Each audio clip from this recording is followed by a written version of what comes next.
vamos a utilizar la palabra memoria en dos niveles. Memorias como género literario autobiográfico, que forma parte de los textos autobiográficos, sí, las escrituras del yo, y memoria a otro nivel que después explicaré. Memorias de mujeres, en el sentido de un tipo de texto de género autobiográfico, es decir, de los textos del yo, en el que se produce una simbiosis entre autor, narrador y personaje. Son un tipo de texto en el que se hace un planteamiento retrospectivo de la vida de esa persona o de una parte de la vida de esa persona, no solamente en la proyección individual, sino en la proyección del individuo con relación a la colectividad o con sucesos determinados que ocurren como miembro de esa colectividad, ¿no? Por esta triple identificación, el lector identifica, por lo tanto, la narración con un personaje real que puede ser perfectamente identificable con una firma y con una trayectoria vital y literaria determinada. Y, por lo tanto, se puede verificar la autenticidad de ese texto, ¿no? de esa obra. Por otro lado, tiene un carácter referencial y tiene también un carácter cognoscitivo y se plantea como texto de vestigio, de huella, de testimonio real del autor y de los acontecimientos que nos narra. Es decir, memoria vinculado a veracidad, a autenticidad, a referencia y a conocimiento. Y, por lo tanto, un carácter documental importante. Utilizaremos, por lo tanto, el término memorias, normalmente en plural, para hacer referencia a las obras de estas narradoras que han dejado un testimonio de su experiencia, en este caso, al límite. Por otro lado, utilizaré el término memoria en singular y en sentido universal como evocación, recuerdo, reivindicación, reminiscencia, respeto al recuerdo, normalmente vinculado a las víctimas.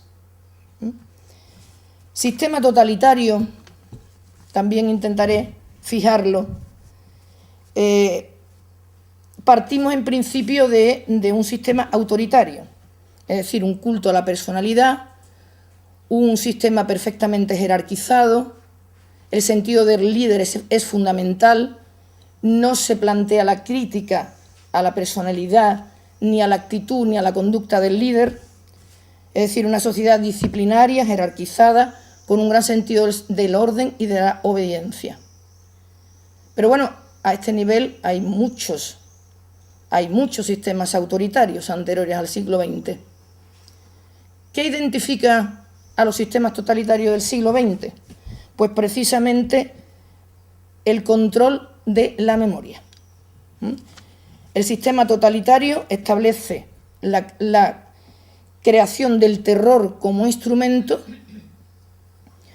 las denuncias fuera de lógica, se es culpable sin saber por qué, y los campos de concentración como microcosmos de ese sistema totalitario. Los regímenes totalitarios del siglo XX implican entonces que un grado más de control sobre el individuo. Es decir, frente a la supresión de los documentos o de los monumentos o de las huellas en general de una cultura que es sometida, ahora lo que tenemos también es un control sobre las conciencias y un control sobre la información y la comunicación. Hasta ahora cualquier sistema que ocupaba un territorio, que intentaba dominar, pues destruía los repositorios, digamos que tradicionales del conocimiento, los documentos, las huellas literarias, pero se quedaba algo siempre a un nivel determinado, que era la tradición oral y normalmente la poesía. Las tiranías del siglo XX han comprendido que la conquista de tierras y de hombres significa, sobre todo, el control de la información y de la comunicación.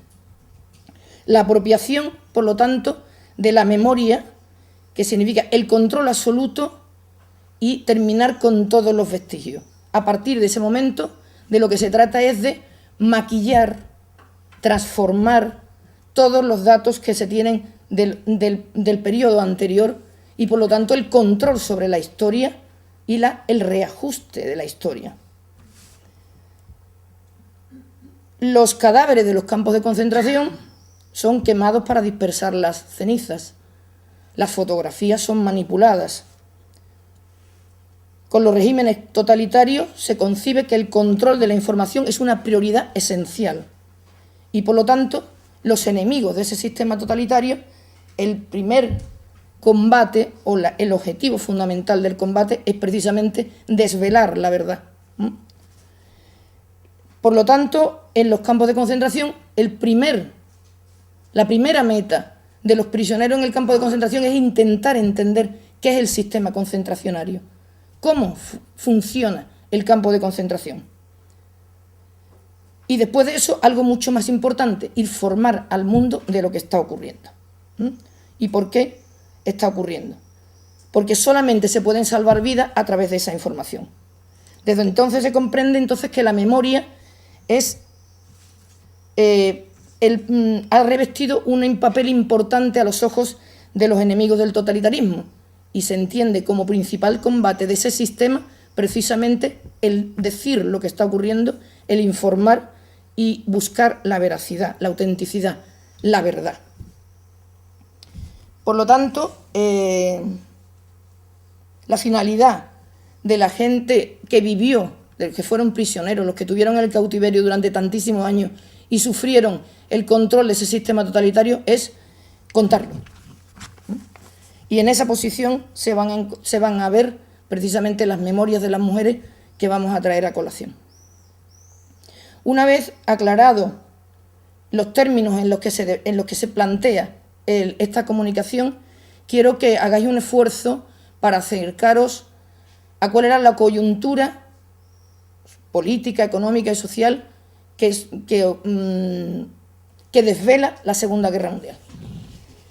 Está considerada la guerra más destructiva de la historia. Es difícil acercarse desde conceptos, incluso desde estadísticas, a ese nivel de devastación. Hay historiadores que han acuñado el término de continente salvaje refiriéndose al continente europeo.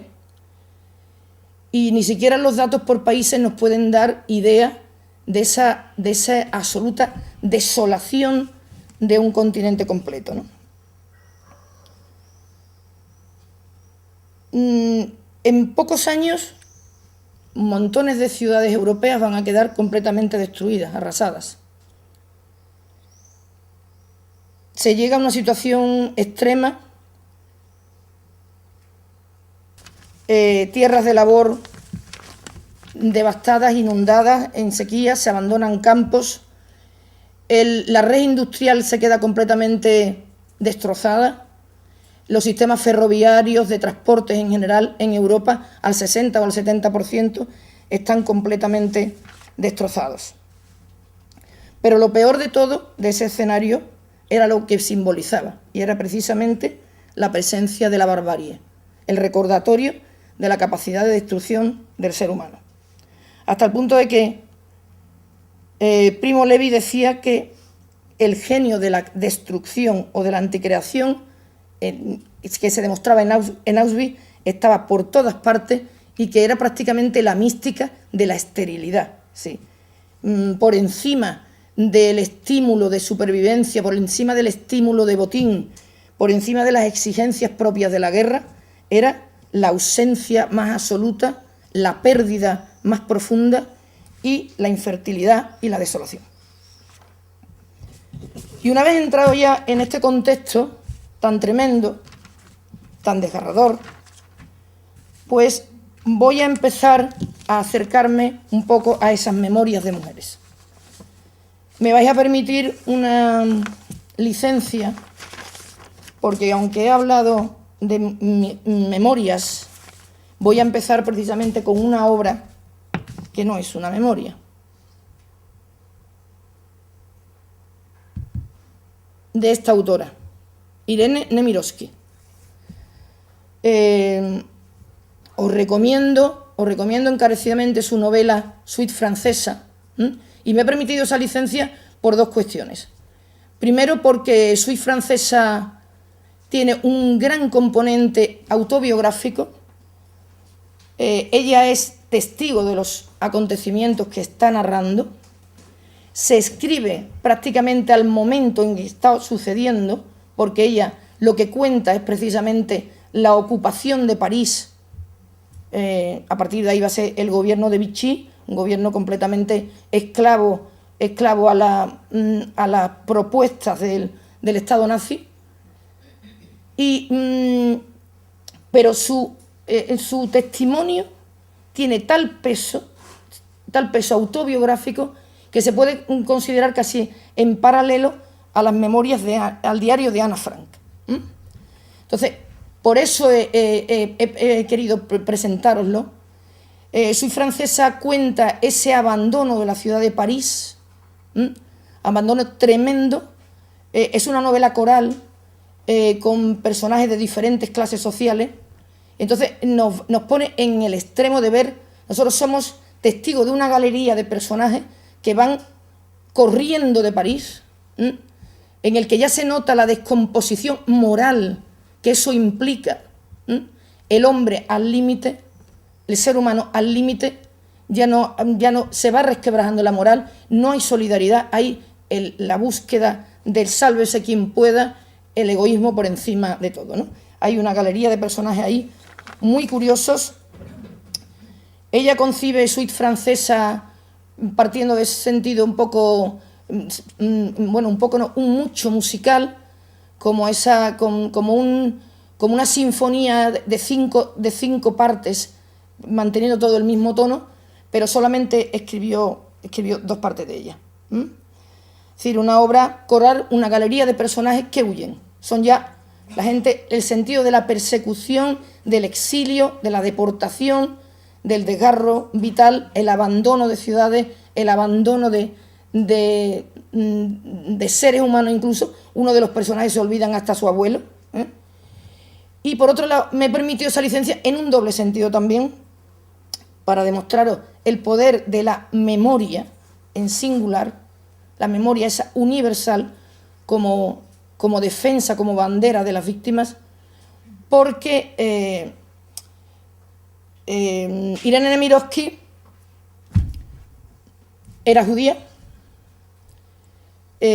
a pesar de que era ya una escritora reconocida en Francia, no se le permitió la nacionalidad francesa para preservarla un poco del peligro, y tuvieron que llevar a su marido y ella la estrella que los identificaba como judíos, a pesar de que ella se convierte al catolicismo, pero daba igual, ella era judía. La llevan a Auschwitz y allí muere al poco tiempo de tifus. Ella deja en una maleta su legado, sus documentos, sus escritos, y la deja en manos de sus hijas que son en esos momentos pequeñas. El marido de ella también intenta buscarla y es detenido también y muere al poco tiempo, nada más que llegar a Auschwitz, muere en la cámara de gas. Entonces quedaban simplemente sus hijas con esa maleta donde está toda el testimonio de Nemirovsky. Sus hijas piensan en principio que es un diario y conservaron esa maleta durante años y años. Ellas pudieron salir de Francia gracias al apoyo de su niñera y de otra gente que se solidarizan con su situación. Y solo en el año 1990, cuando ellas piensan donar los documentos de su madre a un archivo, se dan cuenta de que no es un diario, que es una obra literaria que se publica en Francia y que obtiene a título póstumo un premio literario. En España no se han publicado las obras de Nemirovsky hasta los años 2000. Bueno, pues eso es Suite francesa, y por eso he preferido utilizarla para que veáis materializado el poder de la memoria, ¿no? Paso a hablaros un poco de varios personajes, de varias mujeres con diferentes experiencias. Tenemos por un lado el caso de Eugenia Ginzburg. A ver si soy capaz de esto de darle para atrás. ¿Dónde? Acá. La flechita esta. Bueno, espérate. A ver, espérate. Esto lo voy a hacer. Ella es Nemirovsky también.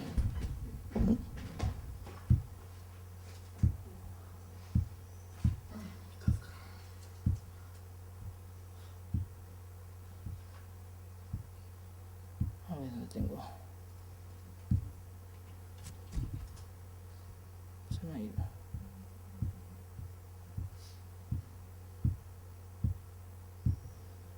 No. Ella es Eugenia Ginzburg. Es rusa,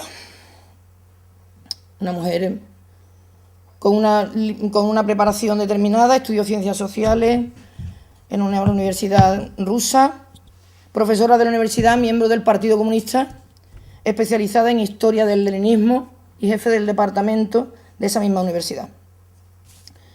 Ginzburg es objeto de la represión del Estado soviético, de las purgas estalinistas. Entonces es acusada como trotskista, como contrarrevolucionaria, y es expulsada del partido, arrestada y condenada a 10 años de prisión, que después se convierten en bastantes más. Cruza la Unión Soviética en un tren de prisioneros, del que después contaremos algo, y fue definitivamente enviada a los campos de trabajo de Colima, donde realizó trabajos comunes y donde su estado físico se fue deteriorando y se salvó porque un médico también prisionero la cuida, al final se casa con él. Fue puesta en libertad solamente tras la muerte de Stalin, en el año 55, y volvió a Moscú. Trabajó como periodista y continuó redactando sus memorias. Pensó que una vez planteada un poco de apertura en los años 60, podías ver publicada su obra, pero aunque hizo un planteamiento, revisó toda la obra dando un planteamiento diferente y reescribiendo parte de ella, no consiguió ver publicada su obra en Rusia. Murió en el año 1967 sin verla publicada. Tendría que haberos leído, pero lo voy a hacer ahora,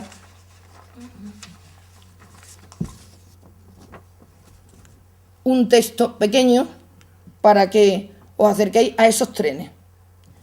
La gran noche de Europa está cruzada de largos trenes siniestros, de convoyes de vagones de mercancías o ganado con las ventanillas clausuradas, avanzando muy lentamente, hacia páramos invernales cubiertos de nieve o de barro, delimitados por alambradas y torres de vigilancia. Esos trenes son los que recorren la novela de Sefarad, de Antonio Muñoz Molina, que supone un acercamiento a la historia de los perseguidos, de los represaliados, es el símbolo de los grandes exilios, de las grandes persecuciones, de las deportaciones, una ejemplificación de un montón de personajes que deambulan por las páginas de esa novela y que nos remiten al trágico escenario de los viajes sin retorno por Europa en esos trenes. Frente a esos trenes siniestros que van llevando a esas mujeres de un lado para otro de Europa, algunos de ellos sin final o con un final terrible, se reivindica. Lo que estas mujeres hacen es utilizar los trenes de la memoria para combatir ese desalojo tan terrible, ¿no? Bueno, pues volviendo a Ginzburg, ella se va, para soportar esos 18 años que se lleva en el campo de concentración, ella va a alimentarse fundamentalmente de la lectura, de los escasos libros que tienen en su poder en el campo de concentración y de su prodigiosa memoria, que se sabía de memoria los poemas de Pushkin. Y entonces esa recreación, es la poesía, la va a salvar a ellas y a otras mujeres que están en los campos de concentración de la desesperanza. Ginsburg se convierte en la narradora, en la relatora de obras de los grandes autores rusos que van a salvar porque van a alimentar el espíritu de la gente que está en ese campo al límite, frente al límite de todo.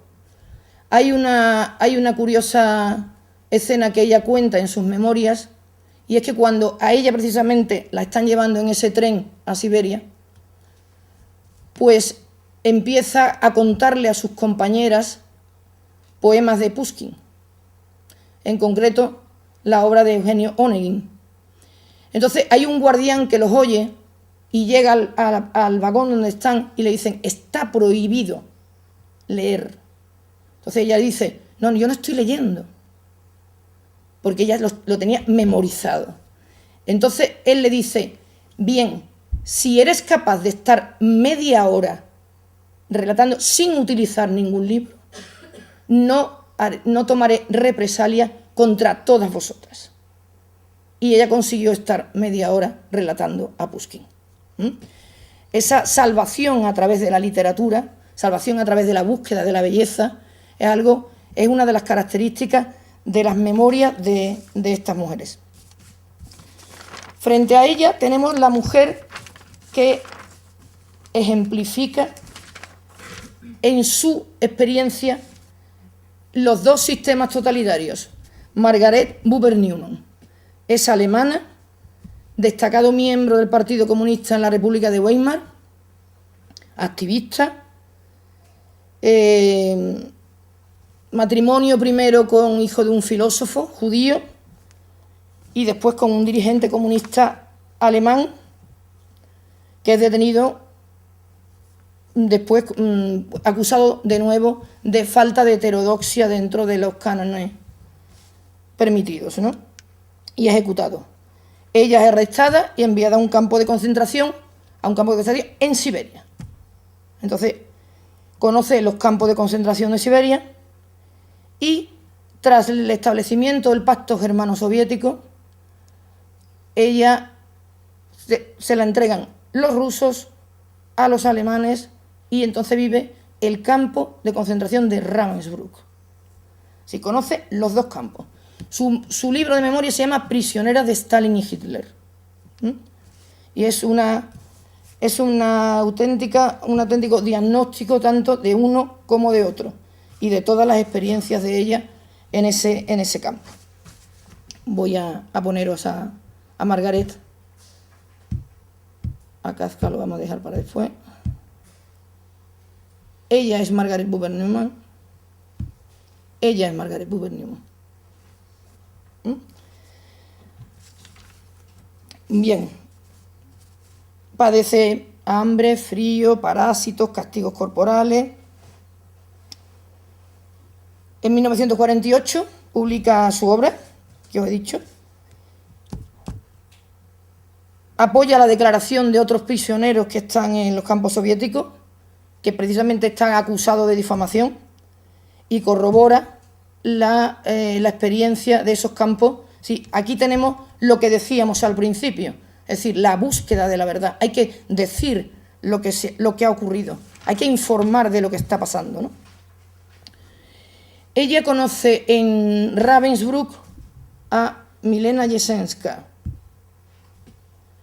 periodista checa, que tuvo una relación sentimental con Kafka, al que habéis visto antes. La relación entre ellas es la que la hace sobrevivir y soportar esas situaciones tan al límite, tan extremas, y las conversaciones entre ellas se alimentarán precisamente de las conversaciones sobre literatura. De esa manera se enriquecen y se va enriqueciendo también su sentido de el cuidado, de la solidaridad entre ellas. Ella le cuenta toda su experiencia y toda su relación con Kafka, y entre ellas se establece un acuerdo, y es que tienen que contar la verdad.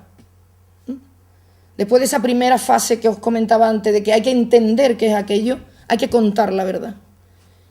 Y la muerte de Milena Jesenská fue tremenda para Margaret Buber Newman, y su motor, su instrumento de salvación a partir de ese momento va a ser la esperanza de salir de allí y contar lo que allí sucedía, porque era la promesa que había hecho con Milena Jesenská. Margaret Buber Newman además escribe la biografía de Milena.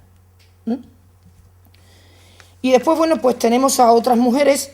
Se me ha olvidado un detalle, y es que otra de las características de la conducta de todas estas mujeres después de sus testimonios es denunciar a los que estaban implicados.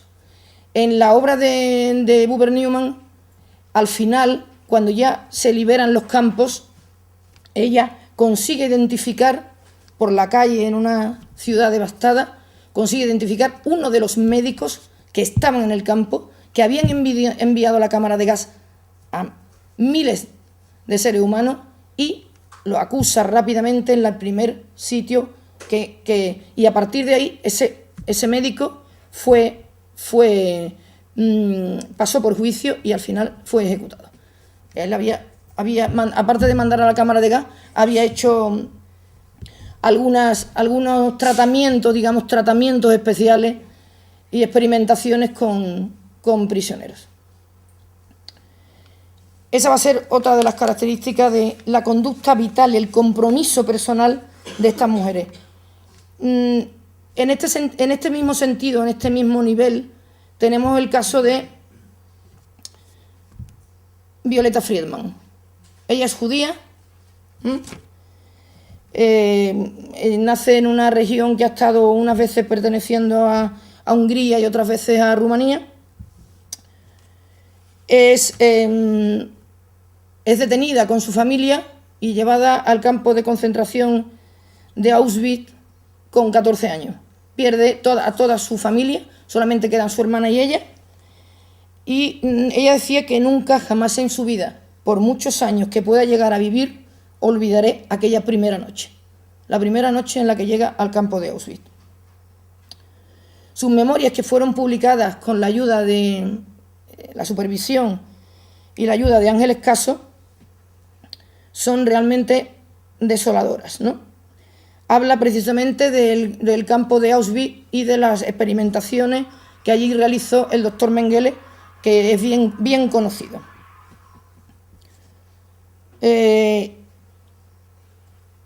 A ese campo de exterminio, organizado por Rudolf Hess, según el mandato del jefe de la SS de Hitler, iban presos políticos, presos de guerra y también los grupos raciales, los gitanos y los judíos, ¿no? Tras la liberación de Auschwitz, ella se casó en Venezuela y después vino a España. Vivió en España y no había decidido hasta esos momentos hacer ningún gesto, ninguna narración con relación a su propia experiencia. Era suficientemente desgarradora para volver a ella, pero fue a raíz de una emisión en televisión en el año 1985 de un programa en el que aparecía León Degrelle, miembro de la SS en Bélgica, y de la revista Tiempo, que publicó una entrevista con él, cuando ella decide que aquello no puede ser, porque además él hace unas declaraciones diciendo que los campos de concentración no existieron, que no hubo persecución ni exterminio a los judíos, que no hubo genocidio, y entonces ella hace una posición pública al respecto y decide denunciar el asunto a nivel de tribunales, y consigue en España que efectivamente se le reconozca el derecho al honor, que ha sido completamente pisoteado por León de Greles las declaraciones que había hecho contra el pueblo judío, ¿no? Fue un principio jurídico muy importante que se establece en esos momentos, que determina la no difusión de ideas racistas o xenófobas basadas precisamente, utilizando precisamente en los pilares relativos a libertad ideológica y de expresión.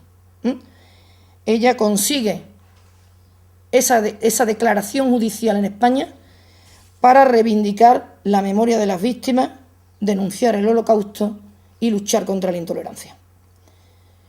Fue miembro, además, presidenta de honor del Movimiento contra la Intolerancia en España, y toda su última trayectoria humana está dedicada precisamente a eso.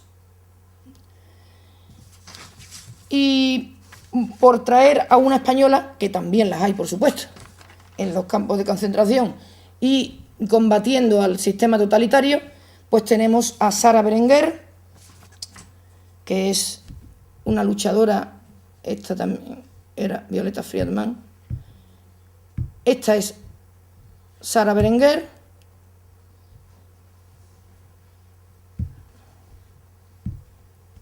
Ella es.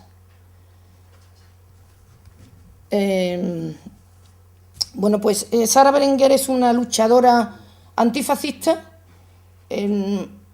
Toma conciencia pronto, nada más que producirse el golpe en España, de su implicación. Tiene implicación política y compromiso político desde muy joven, militando en partidos de izquierda, y se marcha con su padre al frente, y desde allí combatirá organizada dentro de los grupos cenetistas, ¿no? Después se marchó a Francia y vivió el resto de su vida en Francia. Era la fundadora de una revista, Mujeres Libres en el Exilio, de una gran importancia en todos los movimientos de reivindicación de las víctimas y de posicionamiento contra el sistema totalitario. A Francia le rindió honores en el año 98 y se le concedió la Orden de Caballero de la Legión de Honor. Y no hay bastantes más, por supuesto, pero no se trataba de ser exhaustiva, sino de presentar un abanico de lo que significan las memorias de mujeres. ¿Cuál es la mirada especial de las mujeres sobre esos campos? ¿Cómo consiguen superar esa situación límite y no llegar a la absoluta desesperanza, que es la inutilizadora, ¿no? Ellas llegan primero a través de la higiene, del cuidado del cuerpo, porque precisamente uno de los ataques frontales que hace el campo de concentración para deshumanizar es la falta de higiene, vestir con harapos, estar sucio, la falta de cuidado sobre tu propio organismo, que es tu proyección física del yo, ¿no? Entonces ellas, aunque está limitado el tema de la higiene, lo van a tener muy claro. A veces frente a la imagen que proyectan los hombres de dejación, de abandono de sí mismos con la ropa destrozada, ellas van a intentar mantenerse lo más posible limpias. Eso en un campo de concentración es complicado, muy complicado, porque además hay parásitos por todos lados, ¿no? Otra manera también de degradación personal, ¿no? Los parásitos. Pues lo van a intentar en la medida de lo posible. ¿Cuál es el otro camino para el mantenimiento de esa mínima dignidad posible, ¿no? Porque a pesar de esos límites, de esa extrema supervivencia, la dignidad sigue siendo posible. Sigue siendo posible elegir dentro de unos límites determinados.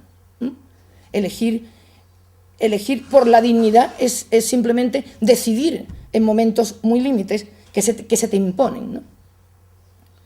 El otro camino es el que os comentaba antes, ¿no? El de la búsqueda de la belleza, el del alimento del espíritu a través, muchas veces, de la literatura.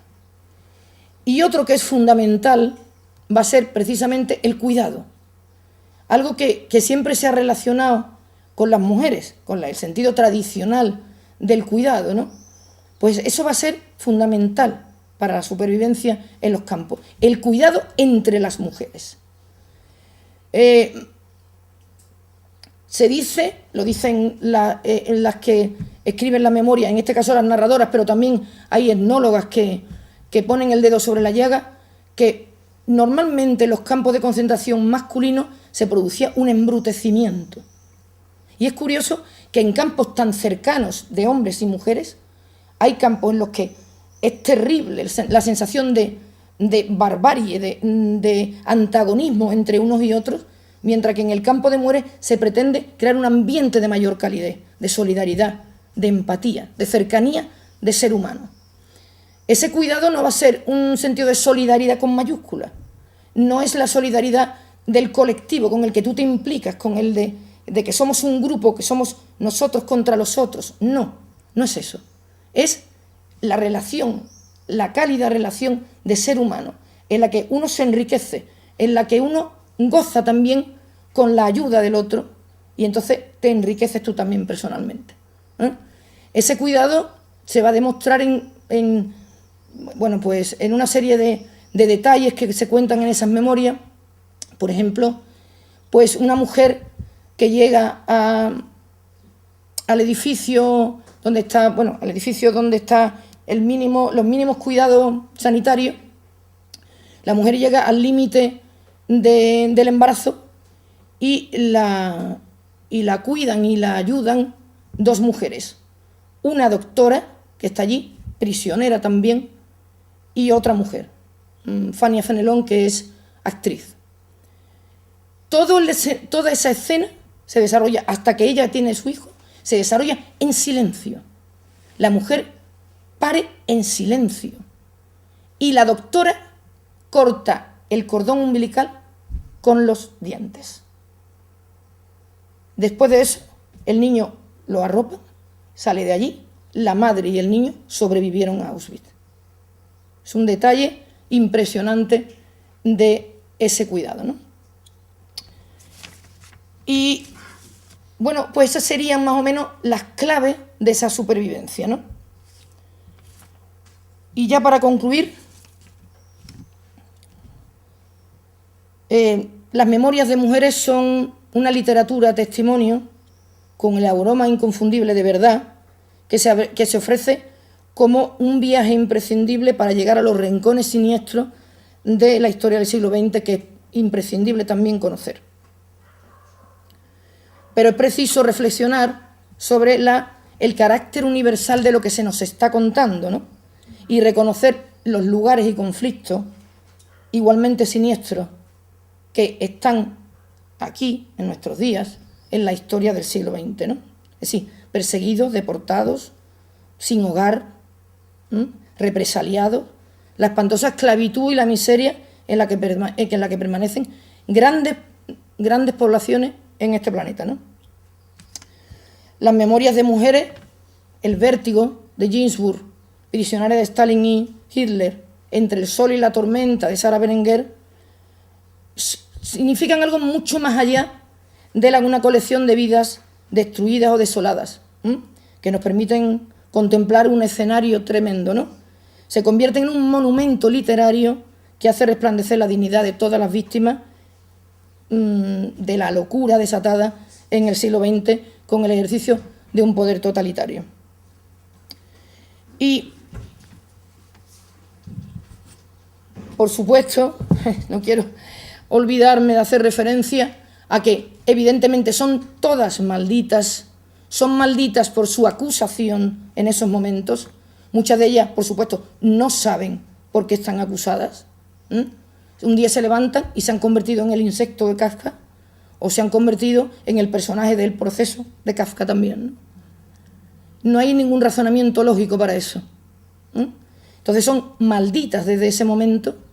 Vuelven a ser malditas en el campo de concentración, porque la que ha sido acusada de heterodoxia o de trotskismo no va a ser bien vista por el grupo comunista de las prisioneras que están allí, que todavía no se atreven a asumir que efectivamente el sistema es totalitario.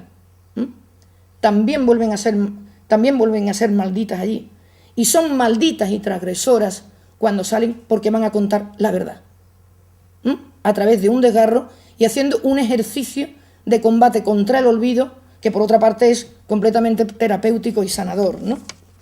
Pues ellas van a contar lo que no se debe contar, es decir, la verdad.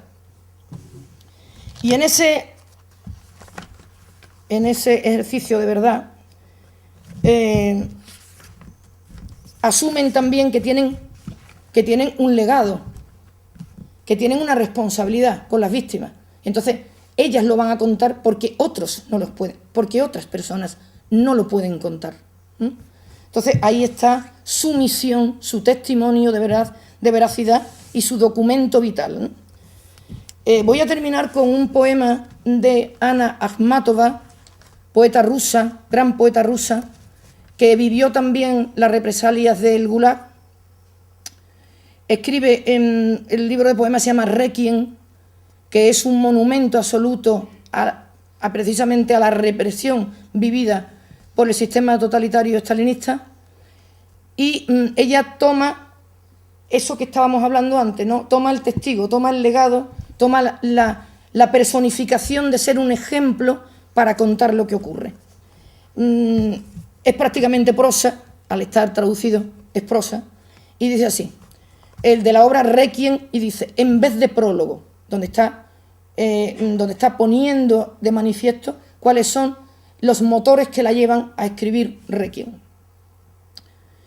17 meses pasé haciendo cola a las puertas de la cárcel en Leningrado, en los terribles años del terror de Yezhov. Un día alguien me reconoció. Detrás de mí, una mujer, los labios morados de frío, que nunca había oído mi nombre, salió del acorchamiento en que todos estábamos y me preguntó al oído. Allí se hablaba solo en susurro. ¿Y usted puede dar cuenta de esto? Yo le dije, puedo. Y entonces algo como una sonrisa asomó a lo que había sido su rostro. Nada más, gracias.